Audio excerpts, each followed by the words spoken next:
In today's video, I will be answering some questions asked by some subscribers. We're going to talk about spring cleaning and homemaking when you are sick, depressed, and/or overwhelmed. The information that I will be sharing will be evergreen and not just related to springtime though. I will share a couple spring homemaking projects that I like to make sure are checked off my list in the spring before the garden work becomes very intense. I'm going to show you what's cooking in my homestead kitchen. And the last question I will answer is how I keep my plants looking beautiful. There is a fun secret that I do have.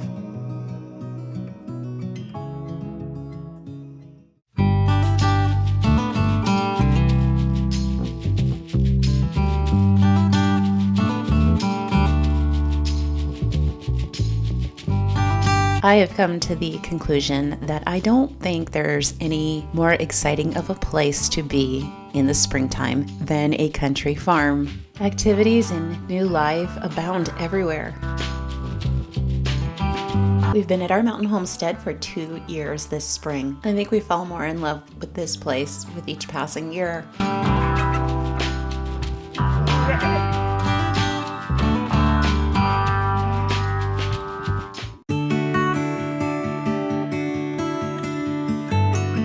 I have some super luxurious chicken broth here that I need to get the grease off of and make some soup with today. So that's what I'm going to do. I'm going to make a super simple soup with just a few ingredients. I found this really handy grease strainer on Amazon. I don't know how I lived without it.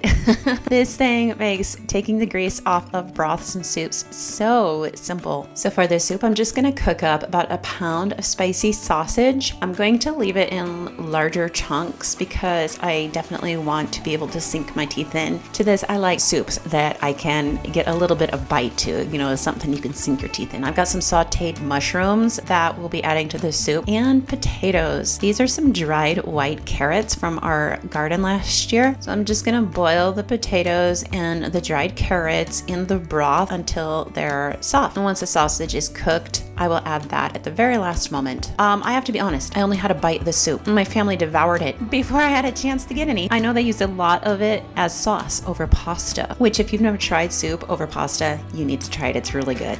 We want some nachos, so instead of using cheese, I like to make a cheese sauce. It's a great way to stretch cheese, and we actually like it better than just straight cheese on our nachos. So in this scene, what I'm doing is I'm making some cheese sauce. Cheese sauce is a great way to stretch cheese. Cheese is so expensive, but if you make a cheese sauce for things, it goes a lot further.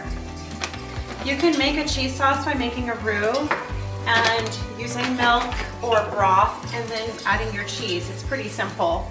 Somebody was recently saying that they missed the raw footage in a lot of my videos. The reason I do not have raw footage is because in this scene, for example, my kids are having a good time in the background and it's loud. Also, the stove's going and the vent fan is going and it's very loud. So essentially, I found that raw footage was not something that was sustainable. If I was going to run a YouTube channel, I was going to have to think of another way to do things. And with a voiceover, I'm able to actually get the footage during the day while the house is noisy and then do the actual sound early in the mornings when the house is quiet. One of the tricks to cheese sauce is to remove it from the heat before you add the cheese. If you add the cheese while it's still in the heat, the cheese will curdle and make it really gross, actually.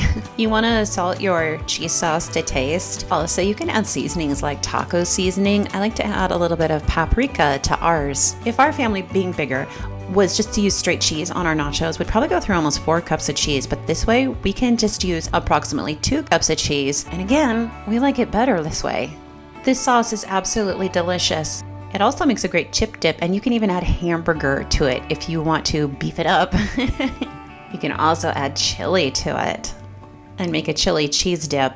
Speaking of chili, I made a huge batch of chili because we had some cold weather coming in. One of our favorite fast and easy lunches or dinners is nachos. I also love that it's affordable. I mean, you can do your meat sauce, mostly beans if you want. My oldest daughter cracks me up in this scene. I asked her to please plate a dish of nachos to make it pretty for this video. So she said, okay, I'll make this like a gourmet, a high-paying restaurant plate. I'm sure you guys have seen those Michelin star restaurant shows where they have this tiny little bit of food in the middle of the plate. So she did this for you guys. And then I said, okay, let's do a real plate now. Nachos is one of those dishes you never have to fight with the kids to get them to eat. We like to soak our beans. One of my favorite springtime activities is to can up large portions of beans with all the empty jars from the food that we used up over the winter. I like having the beans on hand and not having to cook them in the heat of the summer. In this next scene, we have some leftovers. This is some chicken, curry, and rice. We're not crazy about leftovers, but this is one dish we do actually enjoy as leftovers. It's wonderful. The guys are working down in the goat pen today, working on feeder and an awning for the feeder. So I'm going to take this down to them because they are hungry.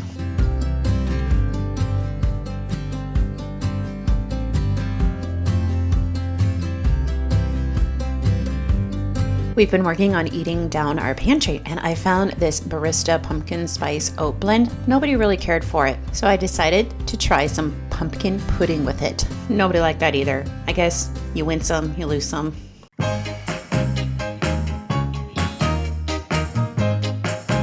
Project for today is we have a loot of milk from our goats. I'm going to be making some probably yogurt today and maybe some cheese. Whenever I make yogurt, I think about the person who taught me how to make yogurt. He was kind of like an uncle, I guess you could say. And when I was about 4 or 5, my parents moved to the deep country. We were official homesteaders, and those were some of the happiest memories of my childhood. We lived off grid, and that's when I fell in love with the mountains and the forests. We lived way out in the boonies, actually not too far from where I live now. We lived on a mountain with a couple other homesteaders. When I was about 7, my parents' home was taken from them. It was a very traumatic experience, but we always stayed in good contact with the homesteader friends. Anyways, when I was around 20, one of the gentlemen that was very good friends with my stepdad and our family, he taught me how to make yogurt. He was very precise. It still brings back fond memories every single time I go to make yogurt. Making yogurt is so easy and it's more affordable. Simply start with heating up about a gallon of milk to about 80 to 88 degrees. Then simply add about a half of a cup to a cup of store-bought plain yogurt. Try to get a wholesome one without a lot of additives. Get one with live culture. Alternatively, you could order a yogurt culture like one from Azure Standard. Once the milk is up to temp, you let it cool to about 75 and then you mix in the yogurt or the culture. Then you let it sit in a warm spot overnight.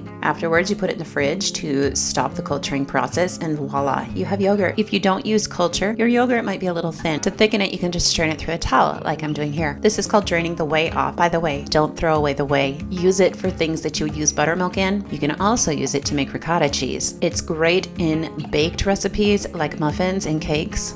So I have my yogurt that I made yesterday. Actually, I made it overnight. I started it yesterday and then let it cool, and last night before going to bed is when I mixed it all up so that it could make yogurt in the Instant Pot overnight. Homemade yogurt, and especially goat milk yogurt, is a little bit thinner than store-bought yogurt. So something that I have always done is I like to strain it. You can strain the yogurt and it'll make it thicker and not so watery. So I've got a clean towel here. This is just a flour sack towel and it's very clean. It doesn't look clean, it is stained, but it is clean. And what I'm gonna do is I'm just gonna strain my yogurt in here, and it's probably gonna take, I don't know, maybe like an hour to get to yogurt consistency, but I'll keep you posted on that. I can see the cream on the top of this. It hasn't even been an hour and the yogurt is already thick enough for traditional yogurt. So I'm gonna go ahead. I think I've probably gotten about maybe like a quart of whey off of this already. A few years after learning to make yogurt, I was a newlywed and I was expecting our first child. My husband and I had the privilege of staying with the founders of Azure Standard for a few days, and it was there I learned how to make yogurt cheese. I'll probably divide this. So half of this I'll probably use just as yogurt. We might sweeten it with some honey and maybe some jelly of some kind, but the other half I'm gonna do something special with. What I'm gonna do is in probably like an hour or two, I'm gonna take the yogurt that I want to use off of this. With what is left, I'm gonna let it strain longer. so that it is more dry. And with that, I'm going to blend in salt and spices and make a cheese spread.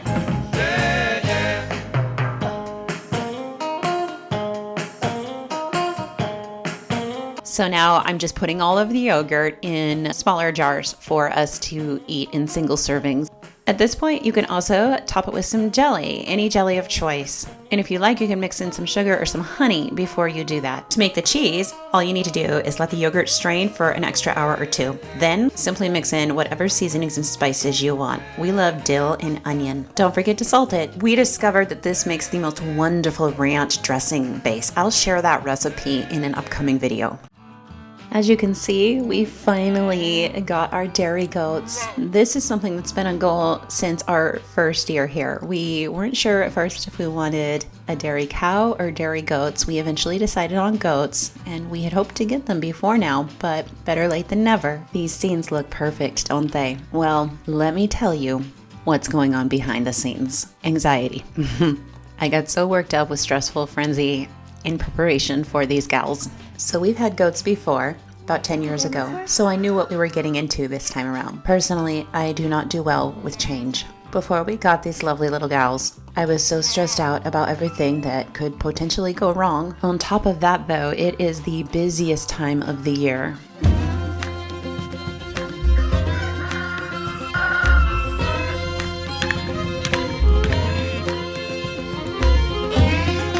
Kind of been feeling like my head's spinning. So when a couple subscriber questions rolled in pertaining to Overwhelm, I knew it was time to sit down and answer these questions for my subscribers and for myself.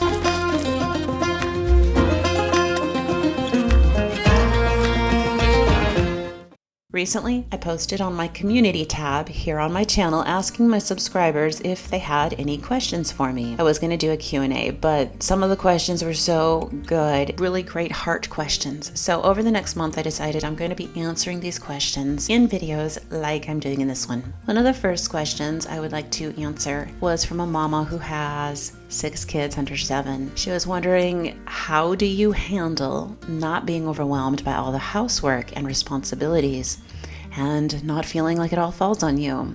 She wanted to know how I feel comforted throughout stressful times and accomplished even when things weren't visibly done. Well, first off, I want to say that this is an area that I struggle with too. There was a similar question from another mama who asked, when going through health issues, how do you find motivation to keep up with as much as you can? Also, when your home becomes overwhelming for any reason, how do you get back on track? So the answers that I found that help me with these things are multi-layered. But first, it's story time because I really want to express, hey, I get it. The other day I drove to town in our gas guzzler, over 40 miles to town on 12 miles per gallon. We choose to have older vehicles that we can pay off immediately versus having newer cars that we would have to make payments on. One of the only drawbacks is usually that they are gas guzzlers. So I got to town and I reached over to grab my purse. It wasn't there. I drove to town, all the way to town, 40 plus miles, without my purse. All right, now I do have ADHD, but surprisingly, forgetting things like this is not normal for me. At least, it isn't when my thyroid is behaving like it's supposed to. You see, I have an autoimmune disease, Hashimoto's hypothyroidism, and right now I'm in a flare. It's been going on a month. During these flares, I experience things like anxiety, overwhelm, exhaustion, that words just cannot rightly describe. I usually have a very rapid weight gain, which you can probably see in my last couple of videos. And perhaps the worst is the pain that racks my body and the brain fog that gets so bad that sometimes it just feels like my brain isn't even there anymore.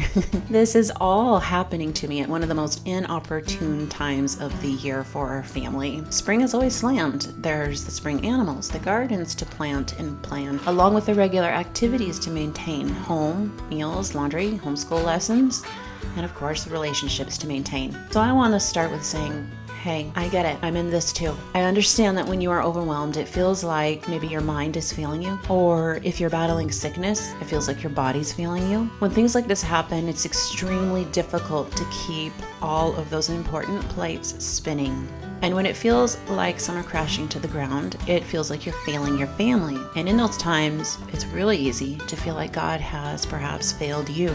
And then it's easy to get down in the dumps. So questions like this and the answers to them have multi-layered answers. There isn't one thing that makes everything fall into place. But when I feel depleted, like everything is falling on me, overwhelmed, and like I just can't keep up and I am never enough, it is usually because I'm 110% drained and depleted mentally, physically, and spiritually. It might sound trite at first, but hear me out. The first thing that kind of helps get those healing engines started is actually rest. The second is food, good food. Remember the story in 1 Kings 19, 9 through 14? It's the story about how Elijah basically had a mental breakdown. What did God do? Did he say to him, you just need to have more faith? Did he give him a lecture saying, you need more Jesus? No, he didn't do any of that. Instead, he sent an angel to give him food and rest. So rest is a really great place to start if you're feeling this way.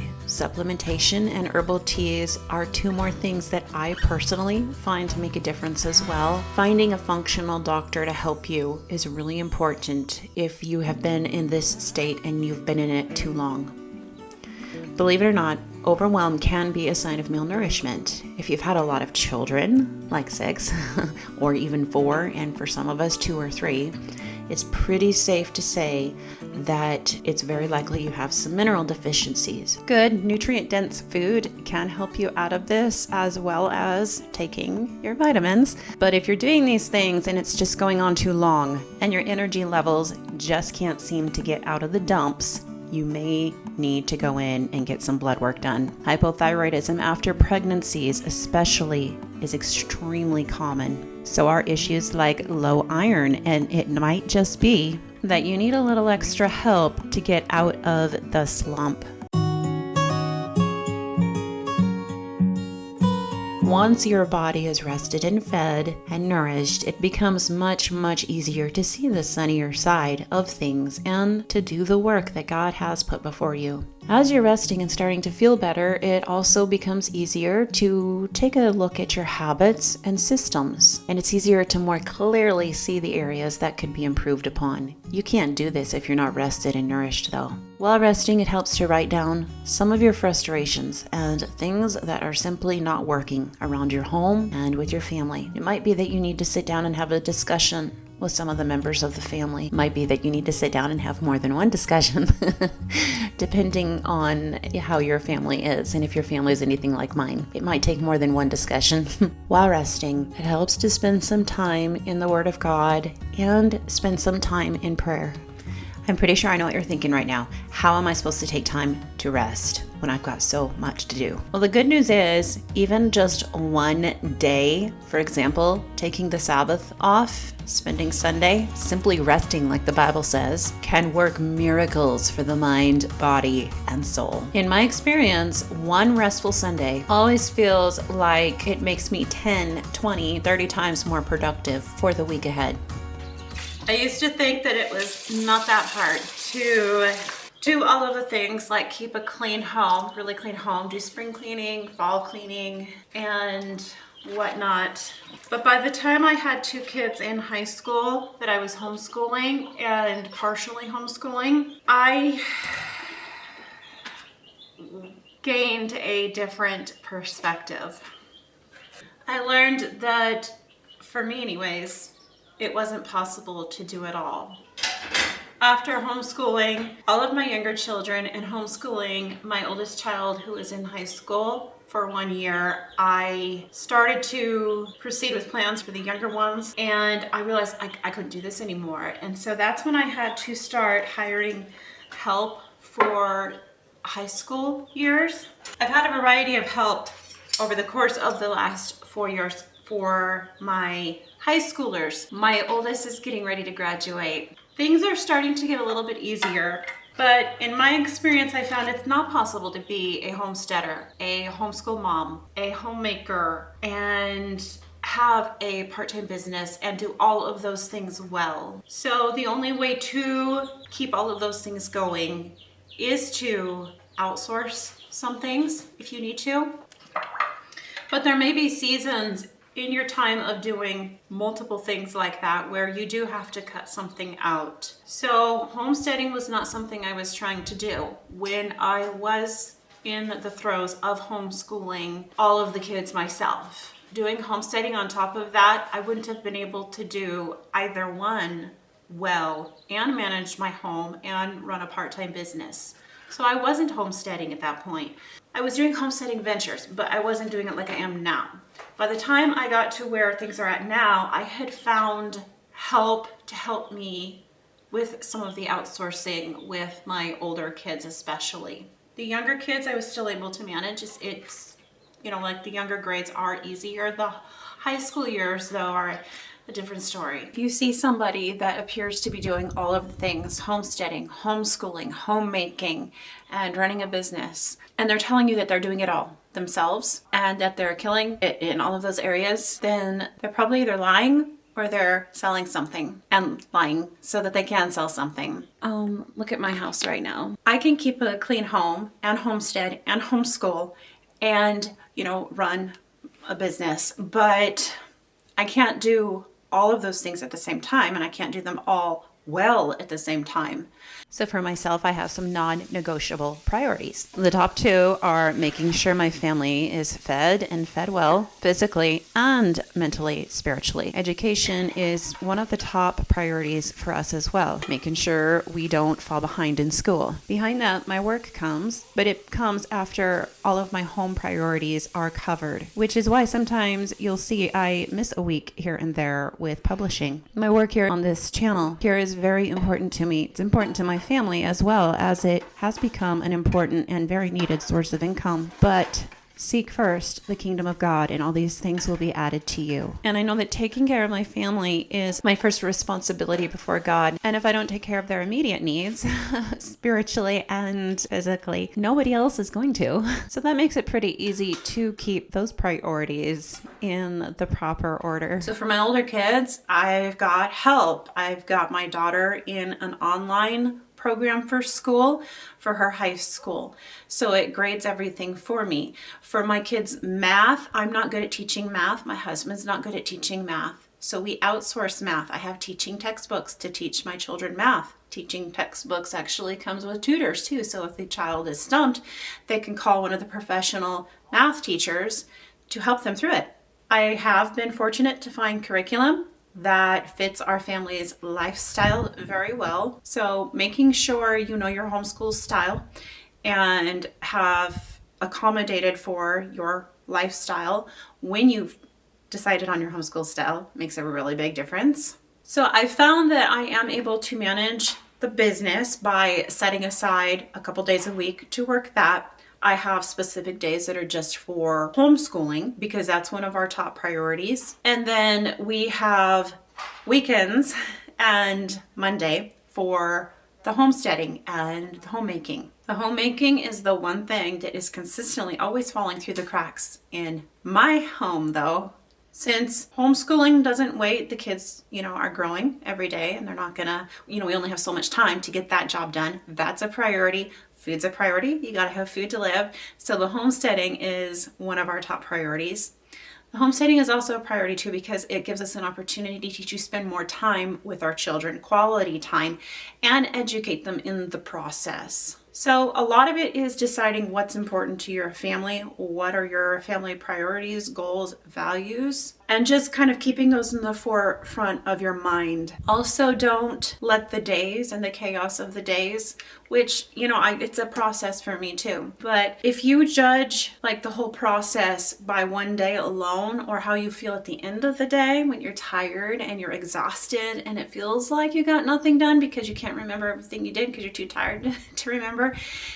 If you judge your situation that it's always going to feel bad, it's always going to feel chaotic. But if you look at like the year as a whole, which there are bad years sometimes, but if you look at where things have been heading as a whole, where are you now versus a couple years ago, that's where you can start to see how far you've come and the progress that's been made So this isn't our first time having goats. We had goats 10 years ago. I was feeling overwhelmed with life. Everything just felt like I couldn't get all the pieces to fit in place. So I sat down one day. I wrote down how long every activity that I had going on in my life was taking. That was in my stage where I was still having babies and I had nursing babies. So I wrote down how long it took to take care of the children each day, like nursing the baby and sitting there nursing the baby. I wrote down how long it took homeschooling each one of the children. I had 4 of them at that time. I wrote down how long it took to do the dishes each day. I wrote down how long it took to cook everything, and I wrote it all down. I realized I was trying to fit like 24-hour days into a 12-hour, 13-hour day. And it was like, no wonder this doesn't work. That's when I knew I had to let the homestead dreams go for a while. We needed a second income. My husband was working 2 or 3 jobs. The hourly wages where we were living in the Midwest was extremely low. I wanted to work from home so I could still be with the kids and still homeschool them.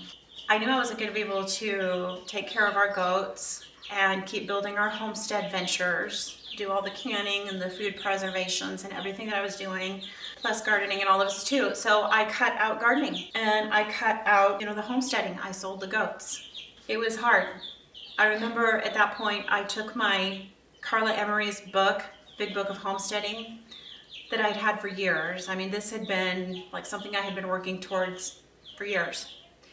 And I took that book and I just put it in the donation pile and I said, we're giving up. This is just never going to work for us. Well, it wasn't that it was never going to work for us. It just wasn't going to work for us at that time. Now, it doesn't just fit in, but it complements our family. So everything in its season, everything in its time. But if you're feeling overwhelmed, definitely go through, find out, is there anything that you can cut out? Is there anything you can downsize? Is there any other ways things fit? So about a year ago, it wasn't fitting so well with our family for me to be working part-time. Not after moving, trying to get settled into the home, so I took some months off. During that time though, the Lord revealed to me that there were so many different ways that I could do certain things around the place and with my children differently. And He provided like a plethora of ideas for me to make the pieces fit into place. But I needed that break and that time away to just have a break and to assess all of the situations and all of the systems for our family in order to figure out how those things would fit into place and also do some habit training with my children. So if you're in a stage where you're just having trouble figuring out how to make all of the pieces fit into place, I've got some other videos on this where I talk a little bit more about all of this, and I will link to those below. But that is my biggest suggestion, is assess how long it's taking you to do all of the things that you're trying to do each day. Then you'll have a better picture of how much you're trying to fit into your days. And then pray about what can go and what should stay.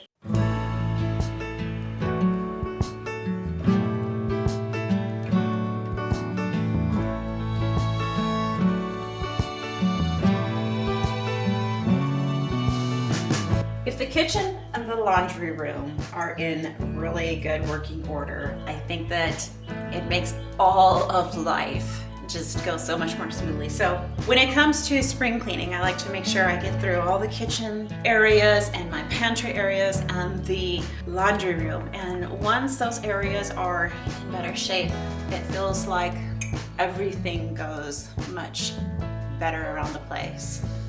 There are lots of spring cleaning checklists you can find online, and they include things like washing the pillows, cleaning all of the curtains, dusting the walls, and cleaning the baseboards. I think it's been around 10 years since I had the time to do all of those things in the spring. So I actually just do all of those spring cleaning things as I can fit them throughout the year. Gardening takes a lot of time and it's a lot of work, and now, of course, with goats and we still have chickens, all of these things take time. We're also finishing up the homeschool year. So what I do is is I just pick a couple of the most important things on the spring cleaning list that really are nice to have done as we head into gardening and harvest. A couple of my favorite cleaners are an essential oil cleaner and also a citric acid cleaner, where you mix 2 cups of vinegar and you just simmer it on really low heat with about 1/4 to 1/2 of a cup of citric acid. And this is a really nice cleaner for descaling things, but don't use it on stoneware or tile because the acid will eat that down over time.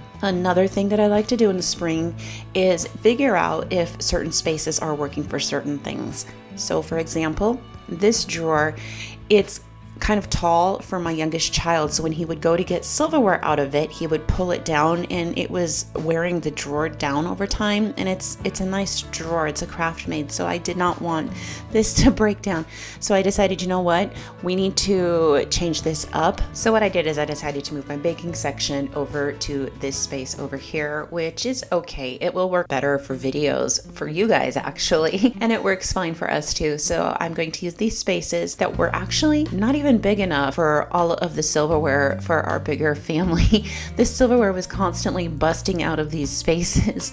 So this is going to work much better. And we're just going to go back to our old system of storing the silverware in a basket like this. But my point is analyzing systems around your house like this and how it's working for your family or not working, and considering if there's something better that might work instead. These are things I like to do in the springtime, but also seasonally. I also love to get things cleaned out as I'm able to, like the drawers, the kitchen drawers. Since I cook mainly from scratch, it's really important for me that my kitchen is in excellent working order.